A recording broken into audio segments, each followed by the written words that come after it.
اعوذ باللہ من الشیطان الرجیم بسم اللہ الرحمن الرحیم۔ ناظرین محترم السلام علیکم ورحمۃ اللہ وبرکاتہ۔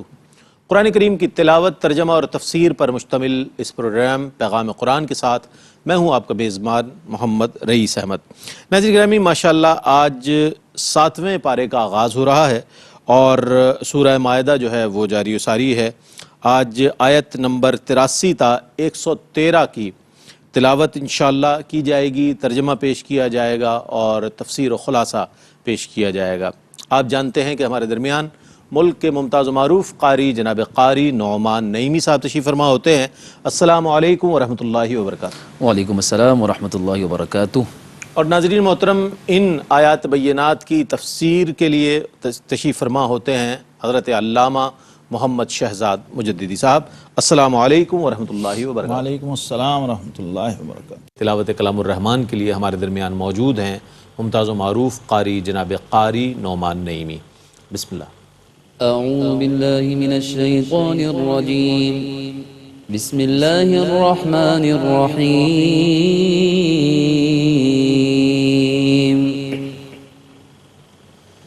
وَإِذَا سَمِعُوا مَا أُنزِلَ إِلَى الرَّسُولِ تَرَىٰ أَعْيُنَهُمْ تَفِيضُ مِنَ الدَّمْعِ مِمَّا عَرَفُوا مِنَ الْحَقِّ يَقُولُونَ رَبَّنَا آمَنَّا فَاكْتُبْنَا مَعَ الشَّاهِدِينَ۔ میں اللہ کی پناہ میں آتا ہوں شیطان مردود سے، اللہ ہی کے نام سے شروع کرتا ہوں جو نہایت رحم فرمانے والا بہت مہربان ہے۔ اور جب وہ اس قرآن کو سنتے ہیں جو رسول کی طرف نازل کیا گیا تو حق کو پہچاننے کی وجہ سے آپ ان کی آنکھوں سے آنسوؤں کو بہتا ہوا دیکھتے ہیں۔ وہ کہتے ہیں اے ہمارے رب، ہم ایمان لائے، تو ہمیں حق کی گواہی دینے والوں کے ساتھ لکھ لے۔ وما لنا لا نؤمن بالله وما جاءنا من الحق ونطمع أن يدخلنا ربنا مع القوم الصالحين۔ اور ہمیں کیا ہوا کہ ہم اللہ پر ایمان نہ لائیں اور اس حق پر جو ہمارے پاس آیا ہے، اور ہم کیوں نہ یہ خواہش کریں کہ ہمارا رب ہمیں نیک لوگوں کے ساتھ شامل کر لے۔ فَأَثَابَهُمُ اللَّهُ بِمَا قَالُوا جَنَّاتٍ تَجْرِي مِن تَحْتِهَا الْأَنْهَارُ خَالِدِينَ فِيهَا وَذَلِكَ جَزَاءُ الْمُحْسِنِينَ۔ سو اللہ نے ان کے اس قول کے صلے میں ان کو ایسی جنتیں عطا فرمائیں جن کے نیچے سے دریا بہتے ہیں، جن میں وہ ہمیشہ رہیں گے، اور یہی نیکی کرنے والوں کی جزا ہے۔ والذین کفروا وکذبوا بآیاتنا اولئک اصحاب الجحیم۔ اور جن لوگوں نے کفر کیا اور ہماری آیتوں کو جھٹلایا وہ دوزخی ہیں۔ یا ایہا الذین آمنوا لا تحرموا طیبات ما احل اللہ لکم ولا تعتدوا ان اللہ لا يحب المعتدین۔ اے ایمان والو، تم ان پسندیدہ چیزوں کو حرام قرار نہ دو جن کو اللہ نے تمہارے لیے حلال کر دیا ہے، اور حد سے نہ بڑھو، بے شک اللہ حد سے بڑھنے والوں کو پسند نہیں کرتا۔ وَكُلُوا مِمَّا رَزَقَكُمُ اللَّهُ حَلَالًا طَيِّبًا وَاتَّقُوا اللَّهَ الَّذِي أَنتُم بِهِ مُؤْمِنُونَ۔ اور اللہ کے دیے ہوئے حلال پاکیزہ رزق سے کھاؤ اور اللہ سے ڈرتے رہو جس پر تم ایمان رکھنے والے ہو۔ لا يؤاخذكم الله باللغو في أيمانكم ولكن يؤاخذكم بما عقدتم الأيمان فكفارته إطعام 10 مساكين من أوسط ما تطعمون أهليكم أو كسوتهم أو تحرير رقبة فمن لم يجد فصيام 3 أيام ذلك كفارة أيمانكم إذا حلفتم واحفظوا أيمانكم كذلك يبين الله لكم آياته لعلكم تشكرون. اللہ تمہاری بے مقصد قسموں پر تمہاری گرفت نہیں فرمائے گا، لیکن تمہاری پختہ قسموں پر تمہاری گرفت فرمائے گا. سو ان کا کفارہ 10 مسکینوں کو درمیانی قسم کا کھانا کھلانا ہے، جیسا تم اپنے گھر والوں کو کھلاتے ہو، یا ان مسکینوں کو کپڑے دینا یا ایک غلام آزاد کرنا ہے. جو ان میں سے کسی چیز پر قادر نہ ہو تو وہ 3 دن کے روزے رکھے. یہ تمہاری قسموں کا کفارہ ہے. جب تم قسم کھاؤ اور توڑ دو اور اپنی قسموں کی حفاظت کرو. اسی طرح اللہ تمہارے لیے اپنی آیتیں بیان فرماتا ہے تاکہ تم شکر ادا کرو. يا أيها الذين آمنوا إنما الخمر والميسر والأنصاب والأزلام رجس من عمل الشيطان فاجتنبوه لعلكم تفلحون. اے ایمان والو، شراب اور جوا اور بتوں کے پاس نصب شدہ پتھر اور فال کے تیر محض ناپاک ہیں، شیطانی کاموں سے ہیں، سو تم ان سے اجتناب کرو تاکہ تم کامیاب ہو. إنما يريد الشيطان أن يوقع بينكم العداوة والبغضاء في الخمر والميسر ويصدكم عن ذكر الله وعن الصلاة فهل أنتم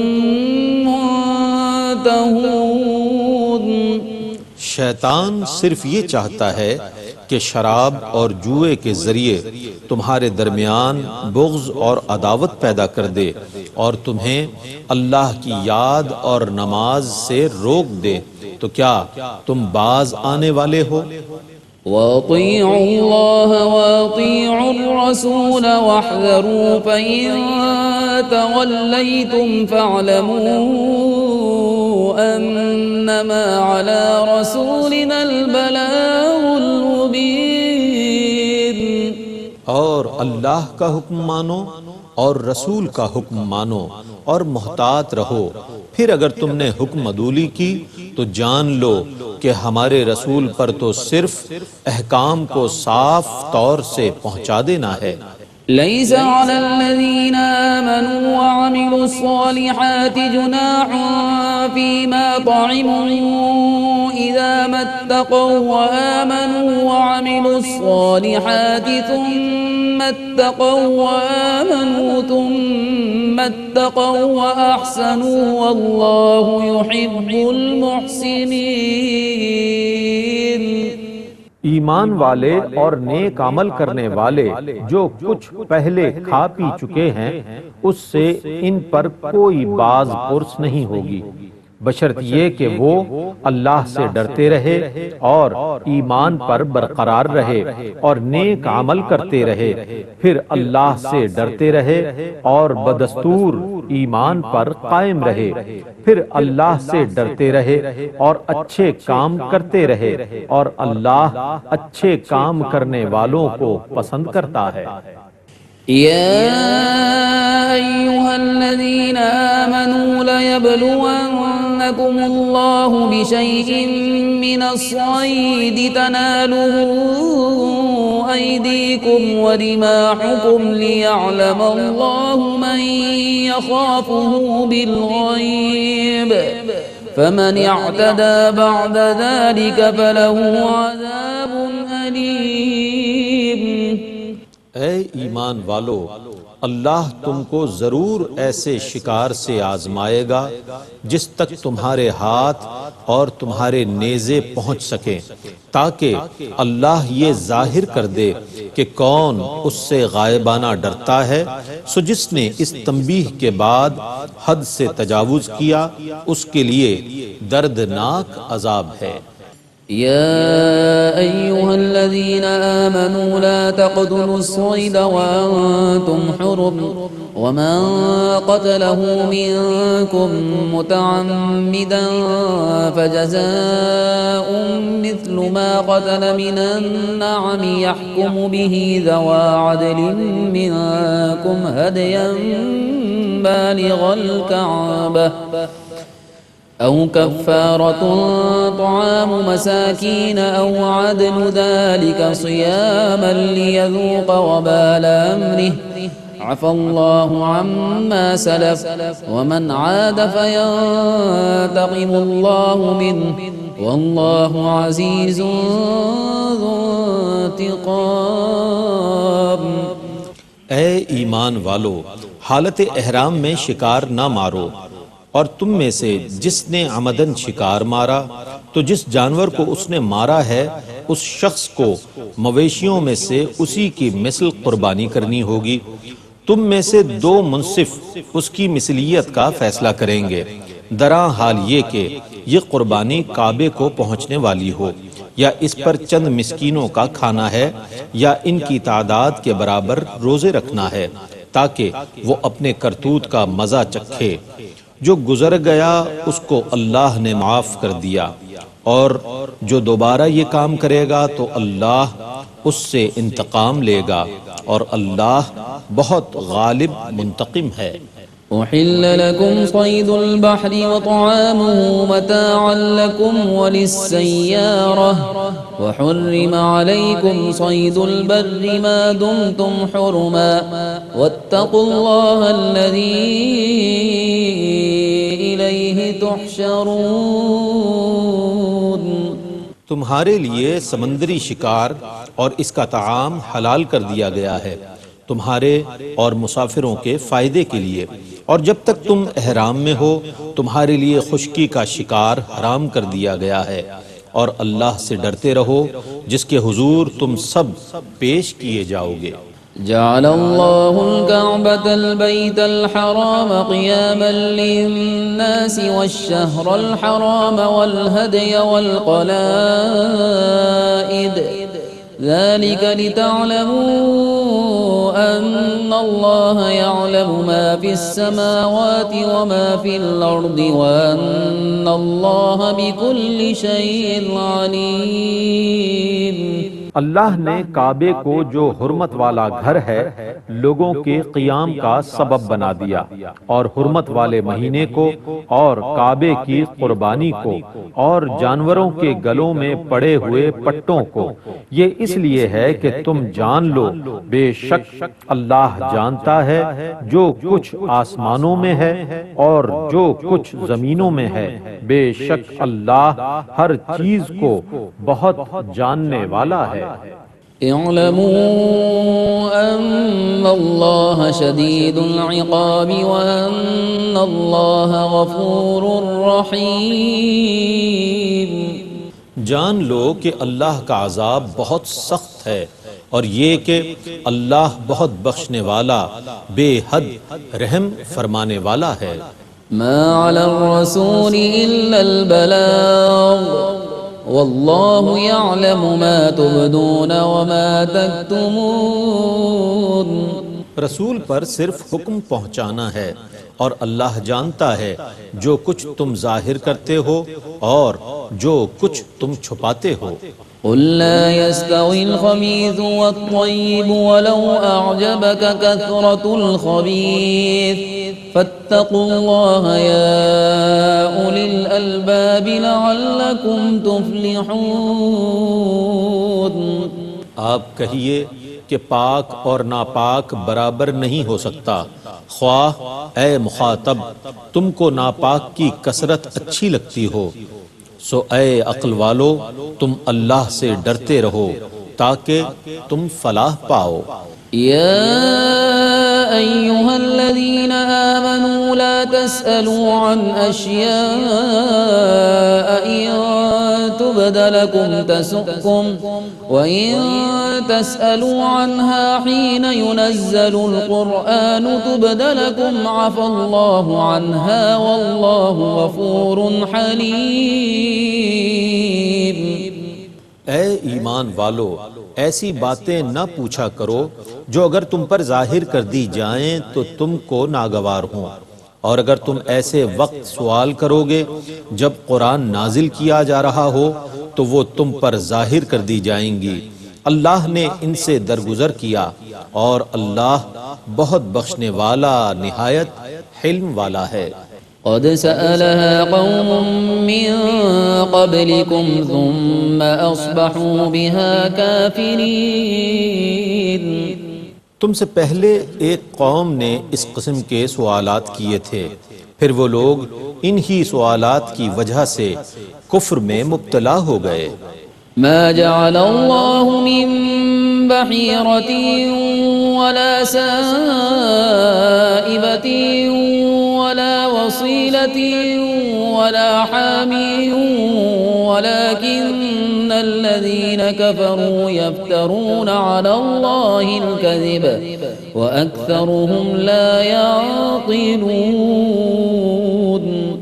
اللہ نے جانوروں میں کوئی بحیرہ نہیں بنایا، اور نہ صائبہ اور نہ وسیلہ اور نہ حامی، مگر یہ کافر جھوٹ بول کر اللہ پر بہتان تراشتے ہیں، اور ان میں اکثر لوگ عقل سے کام نہیں لیتے۔ وَإِذَا قِيلَ لَهُمْ تَعَالَوْا إِلَى مَا أَنزَلَ اللَّهُ وَإِلَى الرَّسُولِ قَالُوا حَسْبُنَا مَا وَجَدْنَا عَلَيْهِ آبَاءَنَا أَوَلَوْ كَانَ آبَاؤُهُمْ لَا يَعْلَمُونَ شَيْئًا وَلَا يَهْتَدُونَ۔ اور جب ان سے کہا جاتا ہے آؤ اس دین کی طرف جو اللہ نے نازل کیا ہے اور رسول کی شریعت کی طرف، تو کہتے ہیں ہمیں وہ طریقہ کافی ہے جس پر ہم نے اپنے باپ اور دادا کو پایا، خواہ ان کے باپ دادا کسی چیز کا علم نہ رکھتے ہوں نہ ہدایت یافتہ ہوں۔ يا أيها الذين آمنوا عليكم أنفسكم لا يضركم من ضل إذا اهتديتم إلى الله مرجعكم جميعا فينبئكم بما كنتم تعملون۔ اے ایمان والو تم اپنی فکر کرو، جب تم ہدایت پر ہو تو کسی کی گمراہی سے تمہیں کوئی ضرر نہیں ہوگا، اللہ ہی کی طرف تم سب نے لوٹنا ہے، پھر وہ تم کو خبر دے گا کہ تم کیا کرتے رہے تھے۔ يا أيها الذين آمنوا شهادة بينكم إذا حضر أحدكم الموت حين الوصية اثنان ذوى عدل منكم أو آخران من غيركم إن أنتم ضربتم في الأرض فأصابتكم مصيبة الموت تحبسونهما من بعد الصلاة فيقسمان بالله إن ارتبتم لا نشتري به ثمنا ولو كان ذا قربى ولا نكتم شهادة الله إنا إذا لمن الآثمين۔ اے ایمان والو، جب تم میں سے کسی کی موت کا وقت آ جائے اور وہ وصیت کر رہا ہو تو تمہاری شہادت کا نصاب یہ ہے کہ تم میں سے 2 نیک آدمی گواہ ہوں، اور اگر تم زمین میں سفر کر رہے ہو اور تم میں سے کسی کو موت آ پہنچے تو غیروں میں سے ہی 2 شخص گواہ ہوں۔ اگر تمہیں ان پر شک ہو تو تم ان 2 گواہوں کو نماز کے بعد روک لو، وہ اللہ کی قسمیں کھا کر کہیں کہ ہم کسی فائدے کی وجہ سے اس قسم کے عوض کوئی مال نہیں لیں گے، اور خواہ قریبی رشتہ دار ہوں ہم ان کی رعایت نہیں کریں گے، اور ہم اللہ کی گواہی نہیں چھپائیں گے ورنہ ہم سخت گناہگاروں میں شمار ہوں گے۔ فإن عثر على أنهما استحقا إثما فآخران يقومان مقامهما من الذين استحق عليهم الأوليان فيقسمان بالله لشهادتنا أحق من شهادتهما وما اعتدينا إنا إذا لمن الظالمين۔ پھر اگر معلوم ہو جائے کہ وہ دونوں گواہ کسی گناہ کے مرتکب ہوئے ہیں تو جن لوگوں کا حق ان گواہوں نے ضائع کیا ہے ان کی طرف سے 2 گواہ ان کی جگہ کھڑے کیے جائیں، اور وہ گواہ اللہ کی قسم کھا کر کہیں کہ ہماری شہادت ان وصیوں کی شہادت سے زیادہ برحق ہے، اور ہم نے حد سے تجاوز نہیں کیا ورنہ ہمارا شمار ظالموں میں ہوگا۔ ذلك أدنى أن يأتوا بالشهادة على وجهها أو يخافوا أن ترد أيمان بعد أيمانهم واتقوا الله واسمعوا والله لا يهدي القوم الفاسقين۔ یہ طریقہ اس بات کے زیادہ قریب ہے کہ وہ وصی اس طرح شہادت دیں جس طرح شہادت دینے کا حق ہے، یا وہ اس بات سے ڈریں کہ ورثاء کی قسموں کے بعد ان کی قسمیں مسترد کر دی جائیں گی، اور اللہ سے ڈرتے رہو اور اس کے احکام سنو، اور اللہ نافرمان لوگوں کو ہدایت نہیں دیتا۔ يوم يجمع الله الرسل فيقول ماذا أجبتم قالوا لا علم لنا إنك أنت علام الغيوب۔ جس دن اللہ تمام رسولوں کو جمع فرمائے گا پھر فرمائے گا تمہیں کیا جواب دیا گیا تھا، وہ عرض کریں گے ہمیں بالکل علم نہیں ہے، بے شک تو ہی تمام غیبوں کا جاننے والا ہے۔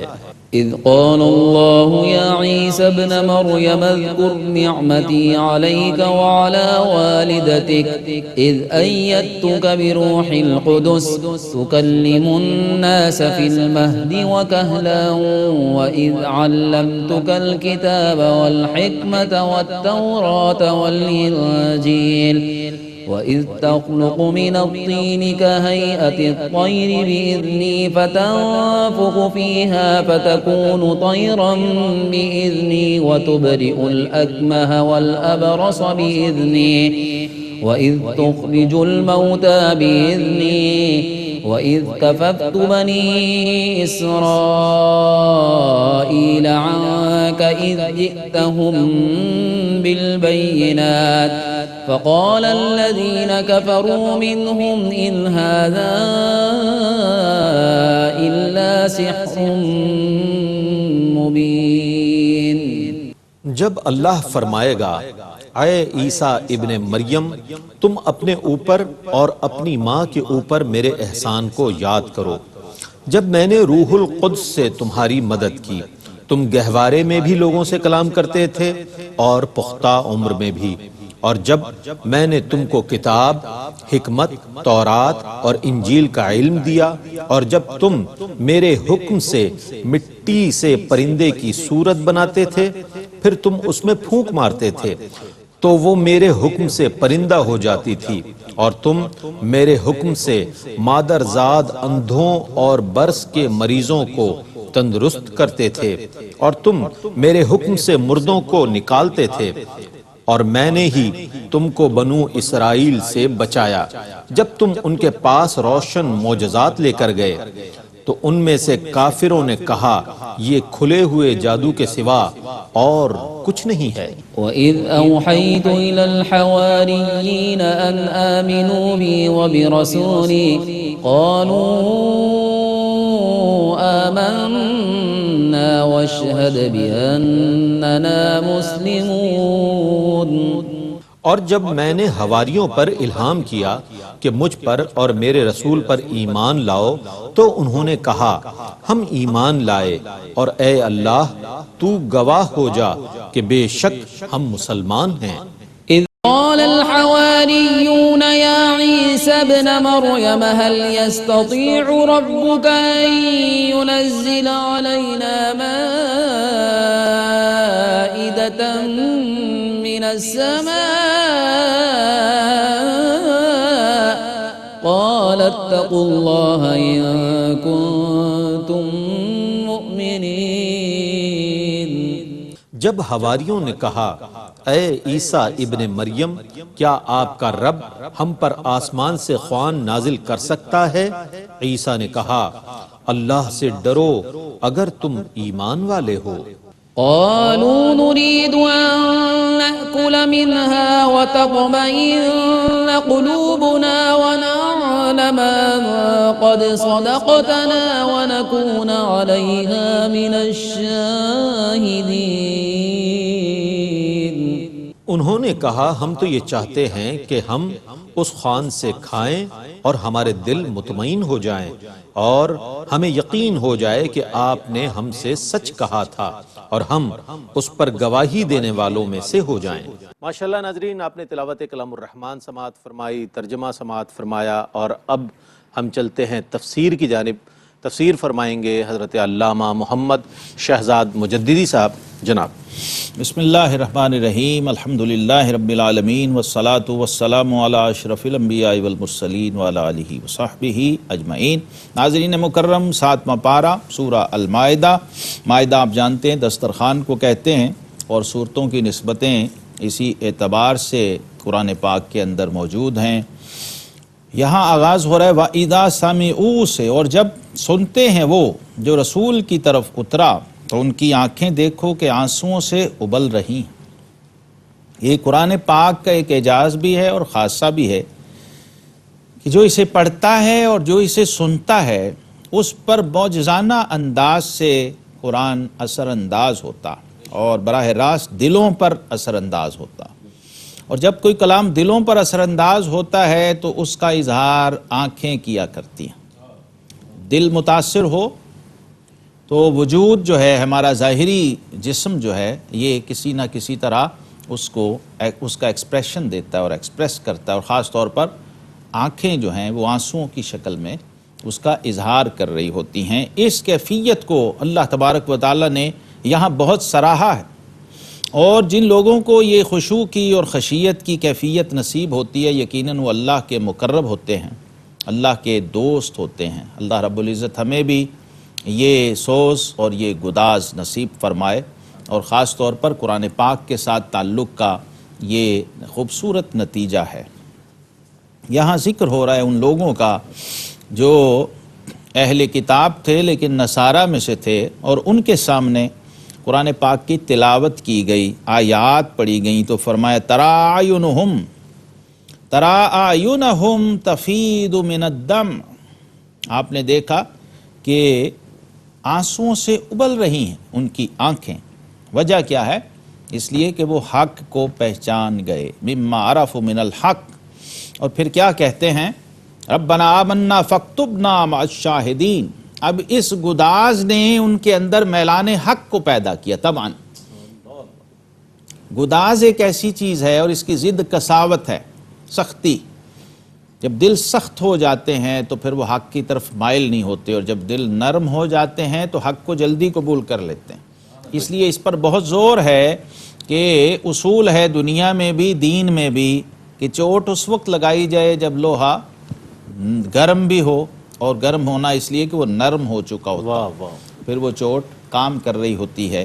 یہاں 7ویں پارے کے آغاز میں ان آیات کا آنا اس واقعے کی طرف اشارہ ہے جب مسلمانوں نے رسول اللہ صلی اللہ علیہ وسلم کے حکم سے ہجرت حبشہ کی تھی، اور وہاں پر حضرت سیدنا جعفر طیار رضی اللہ تعالیٰ عنہ نے دربار نجاشی میں سورہ مریم کی آیات تلاوت کی تھیں، تو نجاشی اور اس کے اہل دربار جو اہل کتاب تھے اور نصارہ تھے، جب آیات سنی تو ان لوگوں کی آنکھوں سے بے اختیار آنسو ابل پڑے اور یہ حق کی طرف مائل ہوئے، اور نجاشی نے کہا کہ بے شک یہ کلام حق ہے، اور یہ کلام ویسی ہی تاثیر رکھتا ہے جیسی تاثیر اس کلام میں تھی جو اللہ نے عیسیٰ علیہ السلام پر اتارا۔ اللہ سبحان اللہ۔ گویا ان کے دلوں نے، ان کے ضمیروں نے یہ تاثیر جو تھی اس کی گواہی دے دی اور اس کی شہادت دے دی، اور یہ لوگ وہاں پر غائبانہ ہی مسلمان ہوئے، دائرہ اسلام میں داخل ہوئے، اور حضرت نجاشی جن کا نام اسہمہ تھا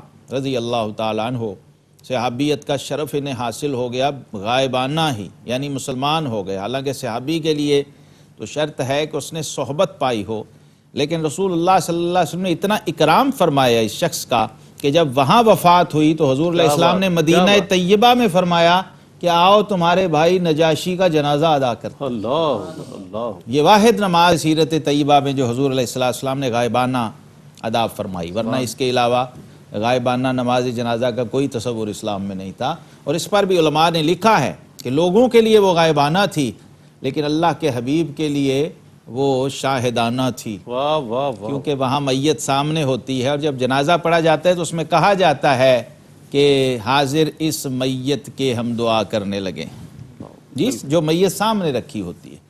تو یہ سارا اس تناظر کے اندر، ہجرت حبشہ کے تناظر میں سراہا گیا اور بتایا گیا کہ جو کافر عداوت ہوتا ہے اس میں اور کافر محبت میں بڑا فرق ہے۔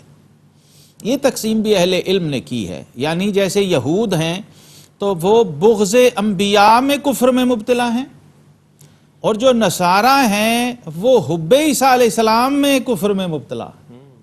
تو اس میں ایک بڑا باریک فرق ہے۔ اس پیمانے پر ہم دیکھ سکتے ہیں کہ کفر کے اندر بھی درجات ہیں، اور یہ نصارہ کے اندر اسی نرمی کا نتیجہ تھا کہ یہ غلو میں اور محبت میں اتنے فنا ہو گئے کہ عیسیٰ علیہ السلام کو خدا بنا دیا اور خدا کا بیٹا بنا دیا، لیکن جب حق سامنے آیا تو فوراً اس کی طرف مائل ہوئے۔ سورہ مائدہ کے اندر آیت 87 میں فرمایا ایمان والو، حرام نہ ٹھہراؤ وہ پاک اور وہ طیب چیزیں کہ اللہ نے تمہارے لیے حلال کی ہیں، اور حد سے نہ بڑھو، بے شک حد سے بڑھنے والے اللہ کو ناپسند ہیں۔ ناظرین مکرم، یہ حد سے بڑھنا خواہ دنیا میں ہو، خواہ دین میں ہو، خواہ ظاہر میں ہو، خواہ باطن میں ہو، کسی طرح بھی اللہ تبارک و تعالیٰ کو پسند نہیں ہے۔ صرف ایک اشارہ عرض کر دیتا ہوں، سنن ابی داؤد میں الاعتداء فی الدعاء کے حوالے سے محدثین نے باب باندھا ہے، اور حضور صلی اللہ تعالیٰ علیہ وسلم نے اسراف فی الوضو اور اعتداء فی الدعاء دونوں کو قیامت کی نشانی فرمایا۔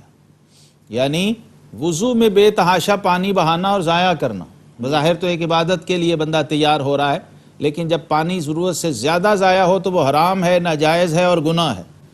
اب سوچئے کہ بظاہر بندہ عبادت کے لیے جا رہا ہے اور کتنا بڑا گناہ کر کے جا رہا ہے، اور اس کو قیامت کی نشانیوں میں سے شمار کیا گیا ہے۔ اسی طرح دعا کے اندر مبالغہ اور لمبی لمبی دعائیں اور مجمع عام کے اندر دعائیں پبلکلی، یہ بھی ناپسندیدہ ہے، اور اس کو بھی قیامت کی نشانی فرمایا گیا ہے۔ دعا کے اندر کسی بھی حوالے سے مبالغہ اور غلو کرنے کی اسلام میں اجازت نہیں ہے۔ جتنی عبارت آیت میں آئی، جتنی عبارت حدیث میں آئی، اتنی ہی پڑھنی چاہیے۔ یہ جو اضافت ہم اپنی طرف سے کرتے ہیں نا، وَقِنَا عَذَابَ الْقَرْضِ، حشر، مرض، نیران وغیرہ وغیرہ وغیرہ، یہ سب اسی زمرے میں آتا ہے، اس کی ضرورت نہیں ہے۔ اس کا مطلب یہ ہے کہ ہمیں ابھی روح دعا سمجھ نہیں آئی کہ ہم کس سے مانگ رہے ہیں، وہاں مبالغہ کرنے کی ضرورت نہیں ہے۔ ایک صحابی نے کہا، ہم نے بیٹے کو دعا کر رہے ہیں کہ اللہ مجھے جنت میں سفید رنگ کا محل دائیں طرف عطا فرمانا، تو فرمایا بیٹا اس کی کہنے کی کیا ضرورت ہے، تم اللہ کو کیوں یہ بتا رہے ہو؟ جب تم جنت میں چلے جاؤ گے تو وہاں پر اعلیٰ سے اعلیٰ چیزیں موجود ہیں، وہ اللہ تمہیں دے گا۔ کیا بات، اصل مقصد ہے جنت میں پہنچ جانا۔ کیا بات، سبحان اللہ۔ اور وہ اس دعا میں آ گیا، ربنا آتنا فی الدنیا حسنہ وفی الآخرۃ حسنہ وقنا عذاب النار۔ کیا بات، کل جو بھی بندے کی ضرورت اور احتیاج ہے وہ سب اس میں موجود ہے۔ بے شک بے شک بے شک۔ گویا آپ اللہ کے علم کو چیلنج کر رہے ہیں کہ جناب اس میں یہ بھی ایڈ کر لیں اور یہ بھی ایڈ کر، تو یہ چیزیں اعتداء فی الدعا میں آتی ہیں۔ اللہ تعالی ہمیں اعتداء جو حد سے تجاوز کرنا ہے کسی بھی صورت میں اس سے محفوظ فرمائے، اور پھر رزق حلال اور طیب کی طرف متوجہ فرمایا۔ قسم جب کوئی کھا لے تو دوبارہ سے یہ مضمون آ رہا ہے، اللہ تمہیں نہیں پکڑتا تمہاری غلط فہمی کی کھائی ہوئی قسموں پر، ہاں ان قسموں پر گرفت فرماتا ہے جنہیں تم نے مضبوط کیا۔ یعنی یہ جو فضول قسم کی بندہ قسم ہے، مجھے تیرے سر کی قسم، مجھے فلاں، یہ الٹ پلٹ ہے، اس قسم کا کوئی وجود نہیں ہے۔ قسم وہ ہوتی ہے جو اللہ تعالیٰ کی نسبت سے ہی بندہ کھائے، بس غیر اللہ کی قسم اول تو ہوتی نہیں، اس کا کوئی وجود ہی نہیں ہے۔ اور کوئی کھا لے تو بہتر یہ ہے کہ وہ لغو قسم ہے، اس کو توڑ دے، اس کا کوئی کفارہ بھی نہیں ہے اور اس پر کوئی پکڑ بھی نہیں ہے۔ ہاں صحیح قسم کھا کے اگر توڑ دے تو پھر قرآن کہتا ہے فَكَفَّارَتُهُ اِطْعَامُ عَشَرَةَ مَسَاکِین، تو پھر ایسی قسم کا کفارہ 10 مسکینوں کو کھانا کھلانا ہے، درمیانے قسم کا کھانا، نہ تو بہت ہی لگژری اور نہ بہت ہی ہلکا پھلکا، ایسا جو بندہ خود کھا رہا ہے۔ اسی سورہ میں شراب کی حرمت کا حتمی حکم بھی آیا، اے ایمان والو شراب اور جوا اور بت اور پانس سے یہ ناپاک ہیں، یہ شیطانی کام ہیں، تو ان سے بچتے رہنا کہ تم فلاح پا جاؤ۔ اللہ، دیکھیے اللہ کا منشا و مشیت کیا ہے۔ کیا بات، فرمایا شیطان یہ چاہتا ہے کہ تم میں بیر یعنی عداوت اور دشمنی ڈلوا دے، اور شراب میں اور جوے میں تمہیں مبتلا کرے، کیوں کہ تمہیں اللہ کی یاد اور نماز سے روکے۔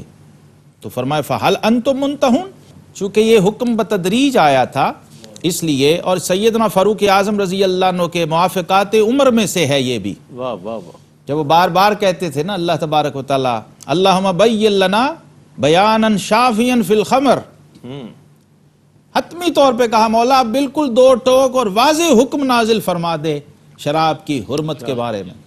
تو پھر یہ آیات نازل ہوئیں اور شراب کو کیا فرمایا گیا، یہ حرام بھی ہے اور یہ ناپاک بھی ہے، ناجائز بھی ہے، اس سے آپ نے بچنا ہے۔ پھر آگے فرمایا آیت 92 میں حکم مانو اللہ کا، حکم مانو رسول کا، اطیعوا اللہ واطیعوا الرسول، سبحان اللہ، ہوشیار رہو، پھر اگر تم پھر جاؤ تو جان لو کہ ہمارے رسول کا ذمہ صرف واضح طور پر حکم پہنچا دینا ہے۔ دیکھیے یہ جملہ بڑا مشہور و معروف ہے اور یہ انبیاء کرام کا جملہ ہے، وما علینا الا البلاغ المبین، ہمارے ذمے کیا ہے، صحیح صحیح ٹھیک ٹھیک اللہ کا پیغام ہدایت تم تک پہنچا دینا۔ اب آگے تمہارے ذمے کیا ہے، جب اللہ کی حجت تمام ہو گئی تو تم نے اسے سننا ہے، ماننا ہے، تسلیم کرنا ہے اور اس پہ عمل پیرا ہو جانا ہے۔ تمہارے ذمے یہ ہے، جب مبلغ پیغام پہنچا رہا ہوتا ہے تو اس وقت سننے والے پر گویا اللہ کی حجت تمام ہو رہی ہوتی ہے۔ تو فرمایا مبلغ اگر اللہ کا حبیب، اللہ کا رسول اور امام الانبیاء والمرسلین صلی اللہ علیہ وسلم جیسی ہستی ہو سبحان اللہ، تو پھر جو سننے والا ہے اس کے پاس کوئی دوسری راہ بچتی نہیں ہے۔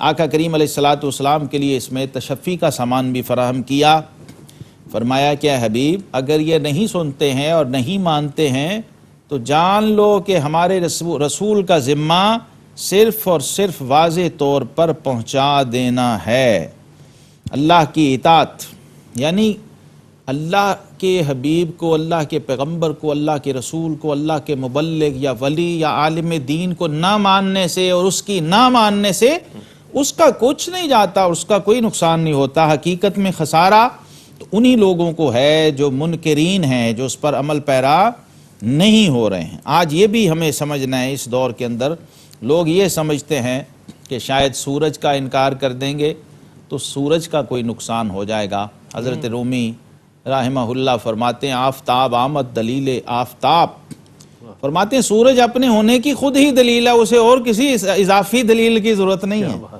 لیکن شرط کیا ہے، گر دلیلت باید ازوہ رو متاب، فرمایا تو دلیلیں ڈھونڈنے نہ جا، اگر سورج کے ہونے کی دلیل تجھے درکار ہے تو کیا کر، سورج کی طرف رخ کر لے۔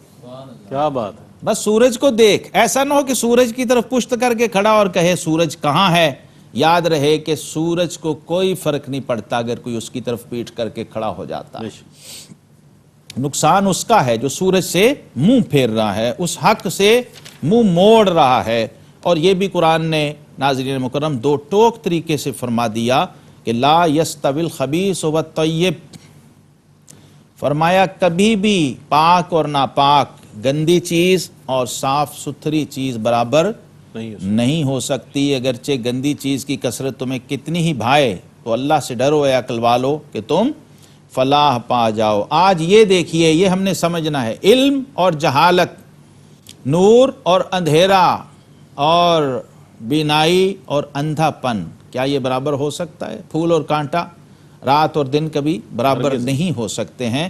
یہ اتنا بڑا لاجیکل اور ایک عقلی قسم کا پیمانہ ہمیں قرآن نے فراہم کر دیا ہے. اگر اس کی روشنی میں ہم دیکھ لیں تو عقل و شعور سے بھی حق اور باطل کو پہچان سکتے ہیں اور فیصلہ کر سکتے ہیں. اللہ رب العزت ہمیں حق اور باطل میں تمیز اور فرق کرنے کی توفیق عطا فرمائے. وآخر دعوانا ان الحمدللہ رب العالمین. سبحان اللہ، سبحان اللہ، جزاک اللہ. ناظرین محترم، اس طور 7واں پارہ اور 7ویں پارے میں شامل سورہ مائدہ کی آیت نمبر 83 تا آیت نمبر 113 کی تلاوت، ترجمہ اور تفسیر آپ تک پہنچی. اللہ تعالیٰ سے دعا ہے کہ اللہ تعالیٰ قرآن کریم پڑھنے، اس کو سمجھنے اور اس پر عمل کرنے کی ہم سب کو توفیق عطا فرمائے. اس کے ساتھ ہی اپنے میزبان محمد رئیس احمد کو اجازت دیجیے. اللہ حافظ.